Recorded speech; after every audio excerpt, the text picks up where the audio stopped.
He's involved in a number of businesses. He's a great role model. Telling it like it is, giving you both sides of the story. This is Cats at Night. Great American, a great New Yorker. Now, here's John Catsimatidis.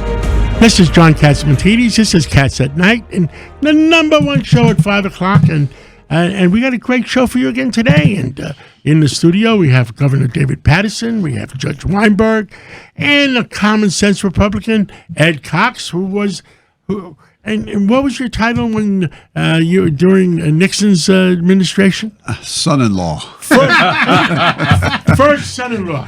The first son-in-law. No. David was the first. David Eisenhower was the first son-in-law? They got married the year before we did. So you're second son-in-law. I'm second son-in-law. All right. And my sidekick here, Lydia Serrani. Lydia, we have a great show today. Tell us, I don't know in what order we're going to get these people in, but tell us everybody that's coming on. Well, we got a packed studio. We got a packed lineup as well. Senator Joe Lieberman, he'll be talking to us about how to save the Democratic Party and that they should return to the center, which is what we've been talking about a lot. Ryan Payne, he's going to tell us what the heck is going on with the market. Congressman Tim Burchett, he's going to talk to us about UFOs and the hearings that Congress will be holding.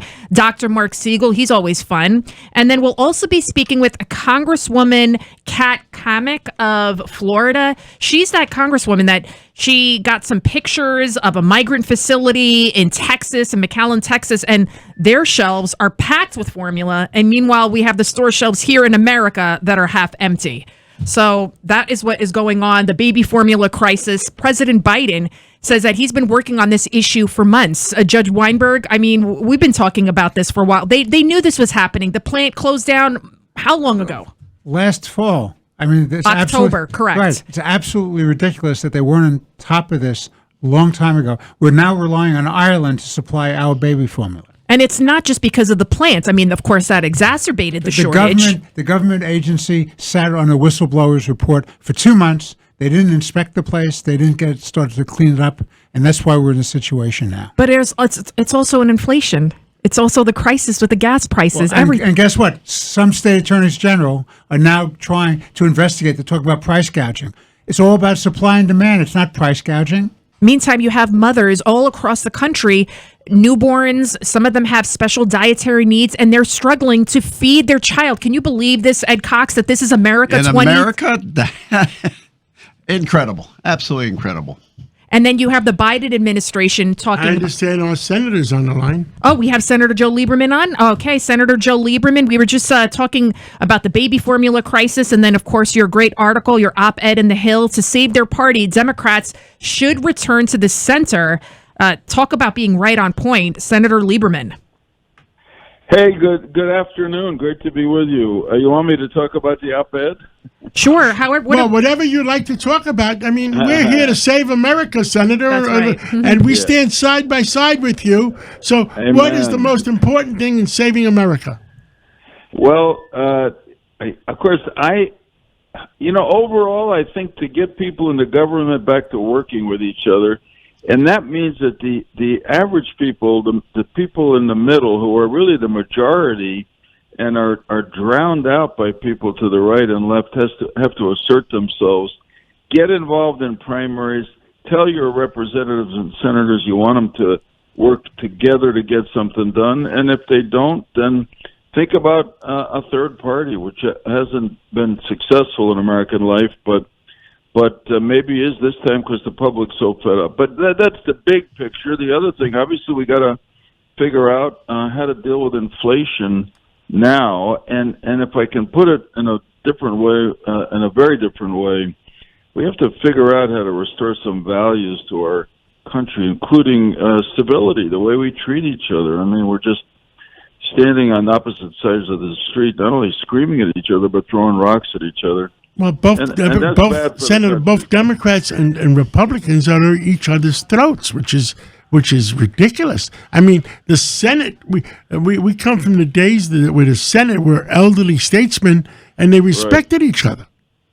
They did. There were good spirited debates, but in the end, every time the members who were debating understood that their loyalty was to the country, not to their party.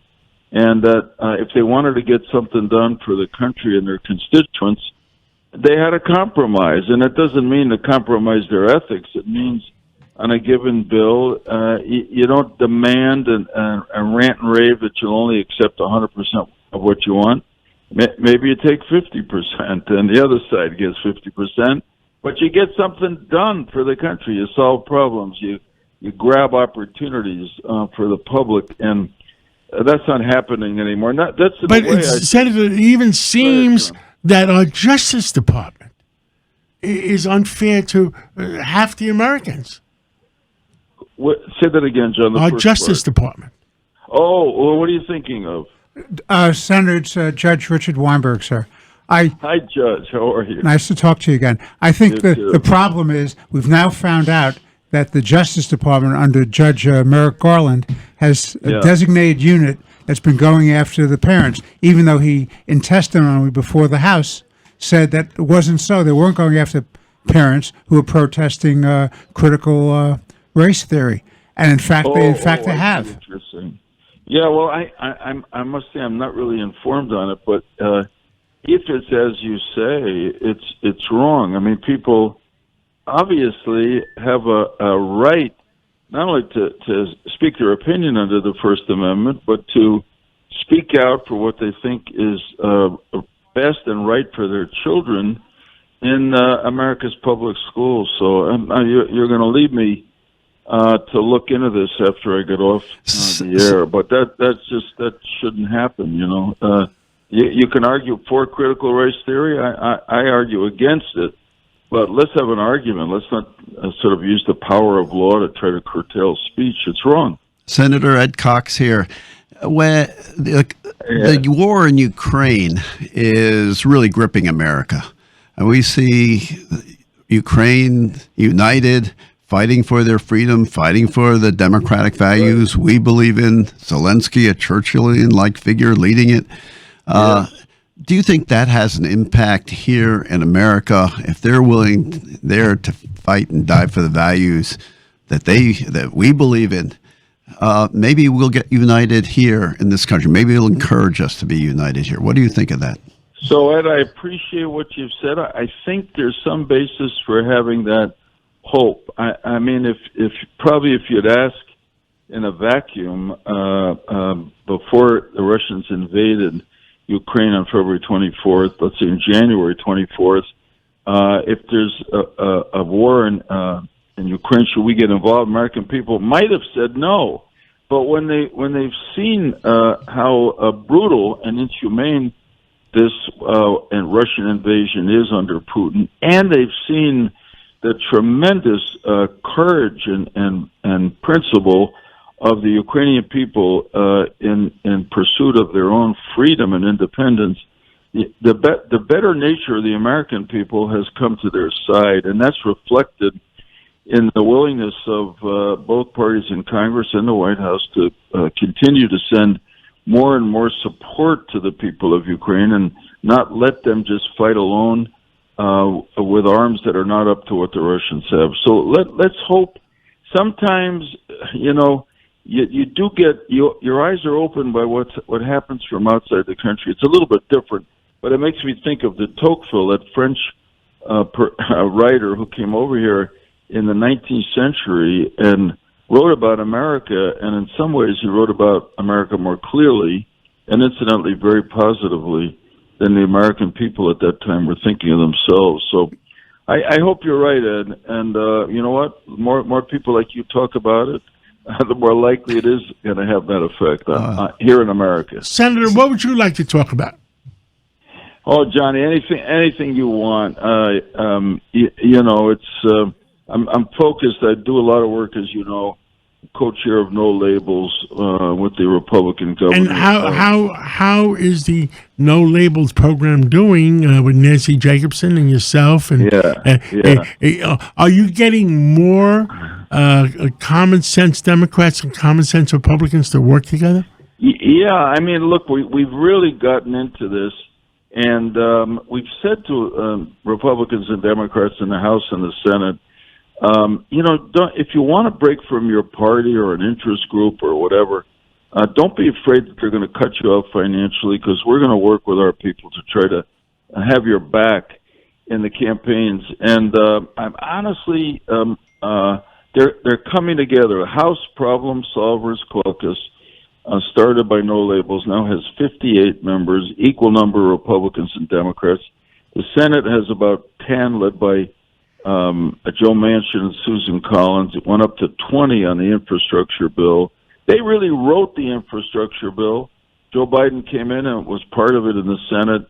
And now he and everybody says it's the best thing that's happened since he became president. So there is a middle group, a center group, and they're not. You don't have to be a moderate, as you know, John, to be in the center. You can be a liberal, conservative, Republican, Democrat, independent, but you got to be willing to come to the center, talk to people on the other side with a different opinion, negotiate, compromise, and get something done. And that's always the way we've achieved, right from the Constitutional Convention. That's the way we've gotten great things done in America. I agree. I agree with you 110% because I was there with you, next to you, and I'm always there next to you. And we got 1 more minute left. Manchin voted to turn down going. He turned down codifying the federal abortion statute. What do you think about that? I mean, the people don't realize that he went against it because it would have made abortion legal up until birth, and that's what he said. This was an expansion of abortion. Yeah, I respect Joe Manchin. I mean, it takes a lot of guts to cast that vote in the Democratic Party, but he's proved he's had it. And he makes a point, and you just made it, which is this proposal, as I read it, was not a codification of Roe versus Wade. It went beyond it and was, in a way, you might say, more pro-abortion. And that's the kind of thing that happens too often in Congress these days. Instead of sort of finding a center ground where people can unite and maybe make something happen. Susan Collins, Lisa Murkowski have a bill in which they're trying to do that. Now people sort of try to score points politically. And so Manchin deserves a lot of credit for having the guts to do that. Hey, John, I want to respond to what you said. There's nobody I'd rather go into a fight with at my side than you. You're just an honorable, humane guy, and you want to do what's best for this country that we both love. So thanks very much for saying that to me. Well, thank you, Senator. I send it back to you. Thank you, Senator, and I agree with you 100%. And let's work to make sure our country survives and our kids and grandkids live the life that was intended for them. Amen. That's our mission, and we can do it. We just have to have the will and the persistence, and we can do it. And I'm confident we will, my friend. God bless you. God bless you. Thank you, Senator Lieberman, and we'll talk again real soon.